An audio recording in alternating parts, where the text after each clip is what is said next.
আসসালামু আলাইকুম সুপ্রিয় দর্শক, খুবই মজার একটা রেসিপি আপনাদের মাঝে আজকে আমি শেয়ার করব।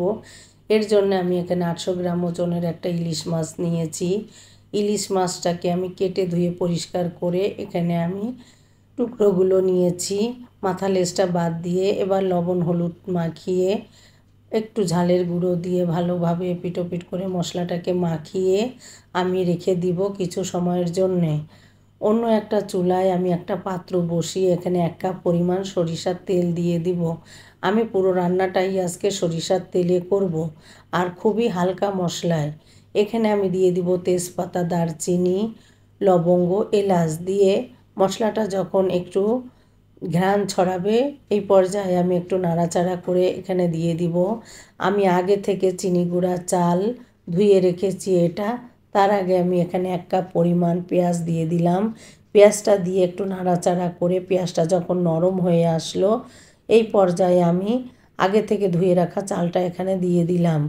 চালটা দিয়ে আমি ভালোভাবে তেল মশলার সঙ্গে আদা রসুন বাটা দিয়ে দিলাম হলুদের গুঁড়া, লাল মরিচের গুঁড়া, ধনিয়ার গুঁড়া, দিয়ে দিলাম আমার ঘরে করা গরম মশলার গুঁড়া, ভাজা জিরার গুঁড়া দিয়ে সমস্ত উপকরণ দিয়ে আমি খুব ভালোভাবে মশলার সাথে চালটাকে কষিয়ে নিব।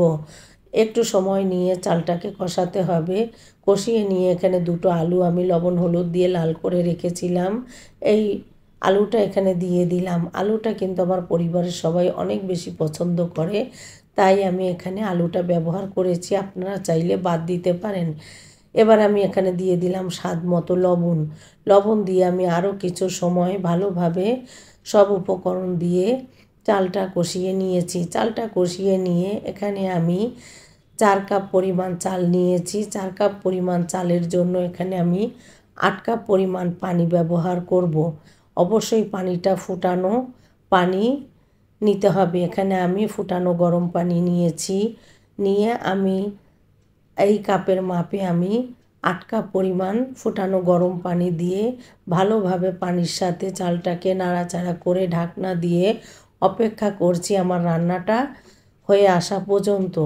এখানে অন্য একটা পাত্রে চুলায় বসিয়ে দিয়ে আমি দিয়ে দিলাম সরিষার তেল। পুরো রান্নাই কিন্তু আজকে আমি সরিষার তেলে করছি। দিয়ে আমি যে ইলিশ মাছটা মাখিয়ে রেখেছিলাম লবণ হলুদে, একে একে আমার তেলটা গরম হয়ে আসলে মাছগুলো দিয়ে আমি এপিটোপিট করে লাল করে ভেজে নিব। লাল করে ভেজে নিয়ে মাছটাকে কিন্তু আমি একটু কড়া করে ভাজবো।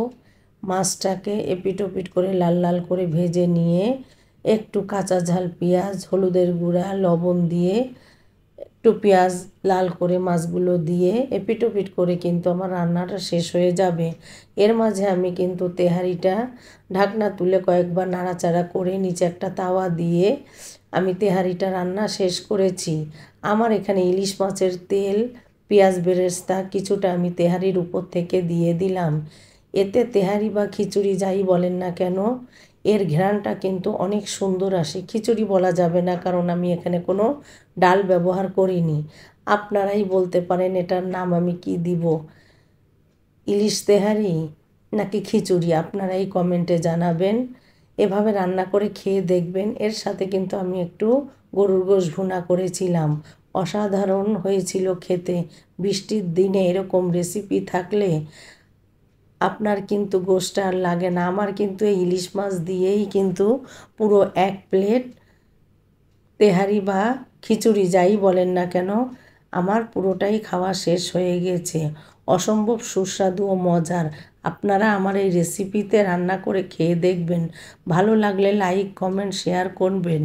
অনেক দিন পরে আপনাদের মাঝে একটা রেসিপি নিয়ে হাজির হলাম। সবাইকে ধন্যবাদ। আল্লাহ হাফেজ।